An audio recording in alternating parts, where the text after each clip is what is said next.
Hai, good day guys, kembali lagi di Kentang Tech Channel. Dan setelah beberapa waktu lalu kita udah pakai Linux dan nyobain Pop OS serta BZOS, maka kali ini kita berkesempatan ngicipin sebuah distro Linux lain yang sengaja dibuat untuk gamer dan konten kreator. Inilah dia Pika OS. Pika OS sendiri adalah operating system berbasis Linux yang dirancang dengan tujuan mirip seperti BZOS, Fedora OS, dan Pop OS, yang mana dia fokus pada kinerja yang tinggi dan stabil, serta nawarin antarmuka yang sederhana dan user friendly untuk penggunanya. Kelebihan Pika OS ini, dia ini udah dirancang terintegrasi dengan beragam aplikasi pendukung untuk optimasi bermain game di Linux seperti Steam, Heroic Launcher, Lutris, Proton, Wine, Goverlay, OBS Studio, dan banyak lagi yang lainnya. Kita sendiri udah coba eksplorasi Pika OS ini, mulai dari jadi daily driver, dipakai main game PC, emulator, bahkan kita juga sempat live streaming juga dengan Pika OS yang satu ini. So, biar kalian nggak penasaran sama experience kita make Pika OS dan gimana cara installnya, langsung aja ikuti bersama tutorialnya. Untuk pertama kali pastinya kita perlu download dulu ISO dari Pika OS-nya. Kita masuk aja ke website Pika OS melalui pencarian Google. Di halaman resminya, kita bisa lihat dan baca tentang apa itu Pika OS. Seperti yang tadi udah saya spill di awal, Pika OS didesain untuk gaming out of box, excellent performance, high compatibility, dan yang terakhir tentu aja ini open source. Untuk mendownload, kita scroll aja ke bawah. Di sini Pika OS punya beberapa versi yang bisa kita download. Ada Genome Edition, KDE Edition, Hyperland Edition, kemudian ada Genome Nvidia Edition, KDE Nvidia Edition, dan Hyperland Nvidia Edition. Buat kalian yang pakai GPU Nvidia, kalian bisa pilih yang Nvidia Edition. Sedangkan untuk PC yang mau kita install GPU-nya pakai AMD Radeon, jadi kita pilih yang versi non-Nvidia Edition. Di sini saya pilih yang Genome Edition karena saya secara pribadi lebih suka Genome. Karena selain lebih kerasa ringan, Genome punya interface yang enak untuk dilihat. Untuk ukuran file ISO-nya sendiri adalah 2,4 GB aja. Langsung aja kita download dan tunggu hingga beres. Bila file ISO Pika OS-nya udah kita download, selanjutnya kita perlu membuat bootable-nya. Untuk bootable-nya sendiri bisa pakai Rufus atau pakai Ventoy. Di sini saya pakai Ventoy karena lebih mudah. Kita tinggal copy dan pastekan aja file ISO Pika OS-nya ke dalam flash disk Ventoy-nya seperti ini. Buat kalian yang nggak tahu caranya pakai Ventoy, kita udah buatin video tutorialnya lengkap dan kalian bisa cek linknya di deskripsi video ini. Nah, selanjutnya bila sudah tercopy ke flash disk Ventoy seperti ini, artinya kita udah siap untuk nginstal Pika OS ke PC kita. Selanjutnya kita langsung pasang flash disknya ke PC yang mau kita install Pika OS, kemudian pilih bootable-nya. Kalau di PC saya dengan cara menekan F12, kalau di PC lain ada yang pakai F10 atau F11. Intinya sesuaikan saja dengan PC atau laptop yang kita pakai. Bila opsi boot device sudah muncul seperti ini, kita pilih UEFI flash disk yang kita pakai. Di yang punya saya pakai PNI USB 3.1 FD PMAP seperti ini. Kemudian kita langsung tekan enter. Maka nanti kita masuk ke menu Ventoy-nya seperti ini. Nah, karena di flash disk saya udah saya copy beberapa OS yang lain, maka nanti di list akan muncul beberapa pilihan OS dengan Pika OS ada di list bagian atas sendiri. Langsung aja kita pilih Pika OS-nya, kemudian dia akan masuk ke menu boot Pika OS seperti ini. Di sini kita bisa pilih beberapa opsi boot yang tersedia. Karena kita mau install Pika OS-nya, kita pilih yang gambar logo burung Pika OS-nya, kemudian enter. Tunggu aja prosesnya beberapa saat, maka nanti kita akan masuk ke tampilan interface Pika OS-nya seperti ini. Dari tampilan awal instalasinya aja, sebenarnya saya udah tertarik sama OS yang satu ini. Dia terkesan colorful, dan layaknya OS distro Linux lain, interface-nya berasa ringan banget. Di sini kita punya dua pilihan, kita bisa use Pika OS in live media, jadi kita bisa icipin Pika OS-nya live dari flash disk-nya, atau kita bisa install distro to system untuk langsung menginstal Pika OS ke dalam PC kita. Di sini saya pilih install distro to system. Selanjutnya kita pilih bahasa, kemudian next, kemudian kita centang agreement usernya, kemudian pilih next. Lantas kita pilih layout keyboard yang mau kita pakai, kemudian next. Di sini kita perlu sesuaikan time zone-nya. Karena saya di Indonesia, saya pilih Asia atau Bangkok, kemudian next. Kemudian di sini karena kita mau langsung install Pika OS-nya ke dalam PC sebagai OS utama, kita langsung pilih automatically partition the drive. Kemudian di no select for installation kita klik, kemudian pilih storage utama yang mau kita pakai. Bila udah, klik done. Kemudian kita next lagi dan pilih confirm dan install Pika OS. Maka proses instalasinya akan berjalan. Tunggu aja hingga selesai.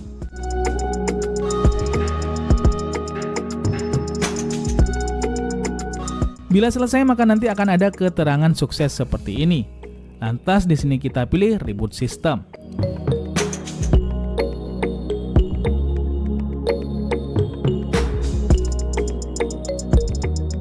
Bila udah terstart maka kita akan melihat tampilan welcome seperti ini. Selanjutnya kita klik restart, kemudian kita bisa konekkan internet terlebih dahulu. Karena di sini saya pakai kabel, saya konekin kabel LAN ke PC saya aja. Kalau udah connect, klik next. Lantas kita perlu membuat username dan password terlebih dahulu. Bila udah, klik next, kemudian reboot. Setelah restart, kita akan masuk dan disambut tampilan welcome seperti ini. Di sini kita klik aja setup steps. Kita dikasih beberapa opsi mulai dari update my system untuk mengupdate PKOS-nya, kemudian install media codec and library, lantas ada juga open driver manager agar driver GPU-nya bisa lebih optimal, utamanya bagi pengguna Nvidia GPU. Kemudian ada open kernel manager dan ada install more apps dan install web apps. Kita bisa install aja semua opsi itu bila diperlukan. Di sini kita install update serta kodeknya. Lantas di opsi software manager kita akan masuk ke dalam menu software manager layaknya distro Linux yang udah pernah kita coba sebelumnya. Di sini kita bisa cek aplikasi apa aja yang sudah terinstall, update terbaru dari aplikasinya atau bisa pula menginstal aplikasi lain yang kita butuhkan. Selanjutnya kita klik recommended edition. Nah, kemudahan yang dikasih PKOS ini adalah di recommended edition-nya ini.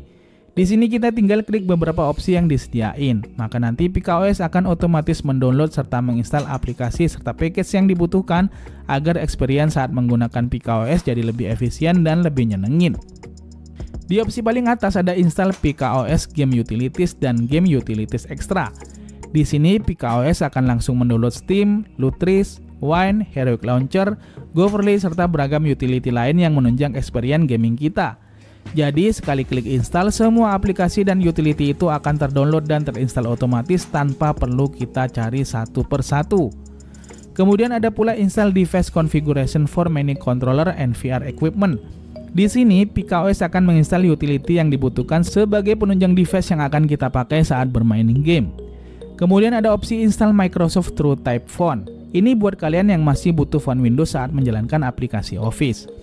Ada pula beberapa opsi lain seperti install Kdenlive Live Video Editor, ini untuk editing video, Krita untuk editing 2 dimensi, LibreOffice untuk aplikasi Office, kemudian ada pula Blender untuk aplikasi 3D editing dan rendering, dan ada juga OBS Studio untuk keperluan recording layar dan live streaming. Kita bisa install aja semua atau pilih aja sesuai dengan kebutuhan kita. Di sini saya udah install beberapa di antara yang direkomendasikan oleh PKOS-nya. Kalau udah diinstal nanti tampilannya akan seperti ini. Selanjutnya di sini kita bisa klik look and feel. Di opsi ini kita bisa download tema yang ada di internet atau kita bisa pilih choose desktop layout. Untuk layoutnya Pika ngasih opsi yang cukup melimpah. Ada Genome, kemudian tradisional, ada pula Eleven, lantas ada Unity, Genome 2 dan juga ada Pineapple. Di sini yang paling saya suka Eleven, jadi kita pilih Eleven. Selanjutnya kita bisa konfigur Genome-nya, mulai dari font, appearance, sound, mouse, keyboard, dan lain sebagainya. Saya sendiri lebih suka membiarkannya dalam setting default. Seperti yang saya singgung di awal, salah satu hal yang bikin PKOS menarik adalah tampilannya yang colorful. Nah, yang bikin colorful salah satunya adalah background-nya. Di sini kita coba klik kanan dan pilih background, dan pada bawaannya Pika sendiri udah ngasih background yang melimpah banget dan bagus-bagus banget. Background yang disediakan PKOS rata-rata adalah background yang bertemakan game. Dan ini udah lumayan banyak dan hampir menarik semuanya. Kemudian untuk setting seperti biasa kita bisa ngatur semua hal di sini. Mulai dari WiFi, network display, power dan banyak lagi yang lainnya. Untuk tampilan serta fitur layout settingnya mengingatkan kita sama Pop! OS. Jadi settingannya ini bisa kita geser jadi kecil seperti ini. Dan kalau udah gini tampilannya kayak setting di HP kita. Kemudian kalau digeser lagi maka tampilannya akan jadi seperti semula. Sekarang kita cek library. Kita akan lihat setelah kita install beragam aplikasi yang direkomendasikan secara keseluruhan tadi, space yang dibutuhkan itu ada berapa. Oke, di sini space yang dihabiskan secara keseluruhan itu cuma sebesar 3,4 GB aja. Nah, hal lain yang mirip Pop! OS adalah workspace-nya. Kita bisa klik bagian workspace di bawah sini, maka nanti kita bisa pindah dari space satu ke space yang lainnya. Ini fungsinya itu sama persis dengan multiple desktop di Windows. Lantas yang saya juga suka, tampilan start menunya ini mirip banget dengan Windows 10. Jadi kalau kita klik, dia akan muncul start menu seperti ini. Kita bisa cari aplikasi atau search menu lain yang kita butuhkan, dan ini familiar banget buat kita yang biasa pakai Windows 10. Salah satu hal wajib yang pengen saya spill di sini adalah Heroic Launcher. Heroic Launcher sendiri adalah aplikasi yang direkomendasikan oleh PKOS dan bisa kita install di awal tadi. Tampilan Heroic Launcher adalah seperti ini. Yang menarik, di sini kita bisa dengan mudah memasukkan games-games dari Epic Games, GOG, Steam, bahkan game-game lokal portable yang kita punya ke dalam library Heroic Launcher-nya. Saya kasih contoh, di sini kita klik login, kemudian pilih Epic Game Login. Lantas kita bisa login dulu ke akun kita. Kemudian kalau sudah, kita bisa pula menambahkan akun lain seperti GOG dan Amazon. Kalau udah, klik Go to Library, maka nanti di library koleksi game dari akun game kita akan muncul semuanya secara otomatis. Untuk memainkan, kita bisa klik kemudian install. Setelah terinstall, kita tinggal klik Play Now. Nah, terkadang saat pertama kali dijalankan ada komponen bawaan Windows yang dibutuhkan seperti Net Application dan sejenisnya. Gak usah khawatir karena Wine akan otomatis menginstal aplikasi yang dibutuhkan tersebut seperti ini. Klik install aja dan biarkan proses download dan installnya hingga selesai. Bila udah, maka nanti kita akan otomatis masuk ke dalam gamesnya seperti ini. Nah, Heroic Launcher juga sangat user friendly banget buat kita yang punya game portable atau instalan dari Windows. Contoh di sini kita mau add game kopian dari Windows. Kita tinggal add games, kemudian ketik tile atau judul gamesnya. Di sini kita ketikkan Virtua Fighter 5 Revo. Kemudian kita pilih Windows, maka nanti di app image-nya akan secara ajaib Heroic Launcher otomatis memunculkan cover gamenya seperti ini. Kemudian kita pilih executable file atau file.exe-nya dari gamenya seperti ini. Kita cari file.exe gamesnya, kalau udah ketemu kita klik select, dan kalau diperlukan kita bisa set wine settingnya. Dan bila udah kita klik finish, maka nanti gamesnya akan muncul di library Heroic Launcher-nya bersama game-game yang lainnya. Nah, ini adalah salah satu games yang kita mainkan di PKOS. Kalian bisa lihat di sebelah kiri atas ada FPS overlay yang mirip dengan MSI Afterburner. Tapi ini bukan MSI Afterburner melainkan Goverlay. Goverlay sendiri adalah aplikasi Linux untuk menampilkan monitoring hardware serta FPS dari game yang kita mainin. Tampilan aplikasi Goverlay-nya adalah seperti ini. Untuk pengaturannya juga mudah, kita bisa pilih apa aja yang mau kita tampilkan di overlay-nya seperti GPU, CPU, bahkan memory usage juga bisa. Kemudian kita bisa pilih juga posisi tampilan overlay-nya nanti apakah di pinggir, di tengah, atau di posisi yang lainnya. Lantas selanjutnya kita juga udah tes dan jalankan OBS Studio. Tampilannya adalah seperti ini. Untuk setting dan lain sebagainya nyaris gak ada yang berbeda dengan OBS Studio yang kita pakai di Windows. Di sini kita bisa recording layar atau melakukan live streaming juga bisa. Kita udah tes live streaming di Facebook, linknya kalian bisa cek di deskripsi video ini. Jadi ini kita mainin game emulator set PS4. Masih banyak bugnya sebenarnya. Terus kita buka Firefox di halaman Facebook kita, kemudian kita jalankan OBS Studio sambil live streaming. Sekarang kita cek di Task Manager, CPU usage-nya itu cuma di 10% aja. Dengan CPU yang kita pakai adalah AMD Ryzen 5 3600. Yang luar biasa, RAM usage-nya itu di 68%. Dan kalian tahu RAM yang kita pakai itu cuma 8 GB aja. Ini termasuk enteng dan efisien banget karena dengan cuma pakai RAM 8 GB kita udah bisa buka banyak aplikasi bersamaan sambil live streaming pakai OBS. Dan semua masih bisa berjalan dengan sangat baik. Sekilas ini kita kasih tahu juga GPU usage-nya di kisaran 19%. Kadang-kadang itu naik ke 90% karena kita main cuma emulator ya. Dan GPU yang kita pakai adalah cuma sekelas RX 580 aja. So, experience kita selama beberapa lama pakai PKOS sejauh ini nyaman dan aman banget. Game-game yang kita mainkan berjalan lancar, baik itu game PC, game emulator Switch, PS4, dan juga PS3 berjalan tanpa hambatan sama sekali.